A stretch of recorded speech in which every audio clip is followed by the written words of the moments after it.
ఆదికాండము 6వ అధ్యాయము. నరులు భూమి మీద విస్తరింపనారంభించిన తరువాత కుమార్తెలు వారికి పుట్టినప్పుడు దేవుని కుమారులు నరుల కుమార్తెలు చక్కని వారిని చూచి వారందరిలో తమకు మనసు వచ్చిన స్త్రీలను వివాహము చేసుకొండ్రి. అప్పుడు యెహోవా, నా ఆత్మ నరులతో ఎల్లప్పుడూ వాదించదు. వారు తమ అక్రమ విషయములో నరమాతృలై ఉన్నారు. అయినను వారి దినములు 120 ఏండ్లగునెను. ఆ దినములలో నెఫీలులను వారు భూమి మీద నుండిరి, తరువాతనూ ఉండిరి. దేవుని కుమారులు నరుల కుమార్తెలతో పోయినప్పుడు వారికి పిల్లలను కనిరి.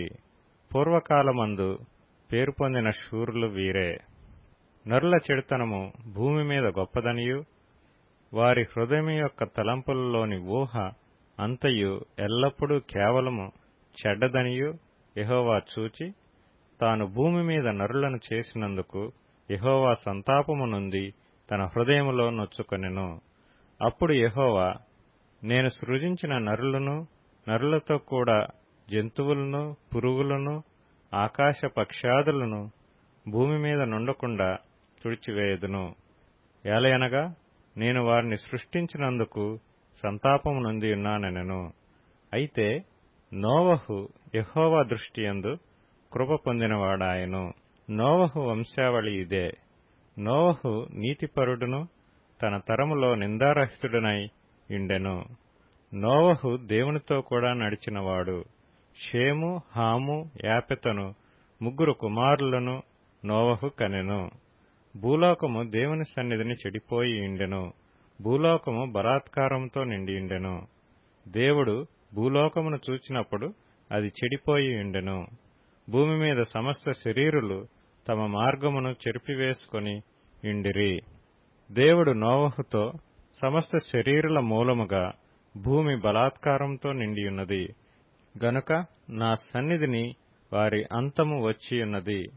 ఇదిగో వారిని భూమితో కూడా నాశనము చేయుదును. చితిసారకపు మ్రానుతో నీ కొరకు ఓడను చేసుకొనుము. అరలు పెట్టి ఆ ఓడను చేసి లోపటను వెలుపటను దానికి కీలు పూయవలెను. నీవు దాని చేయవలసిన విధమిది. ఆ ఓడ 300 మూరలు పొడుగును, 50 మూరల వెడల్పును, 30 మూరల ఎత్తును గలదై ఉండవలెను. ఆ ఓడకు కిటికీ చేసి పైనుండి మూరెడు క్రిందికి దాన్ని ముగించవలెను. ఓడ తలుపు దాని ప్రక్కన ఉంచవలెను. క్రింది అంతస్తు, 2వ అంతస్తు, 3వ అంతస్తు గలదిగా దాని చేయవలెను. ఇదిగో నేనే జీవవాయువు గల సమస్త శరీరులను ఆకాశము క్రింద నుండకుండా నాశనము చేయుటకు భూమి మీదికి జల ప్రవాహము రప్పించుచున్నాను. లోకమందున్న సమస్తమును చనిపోవును.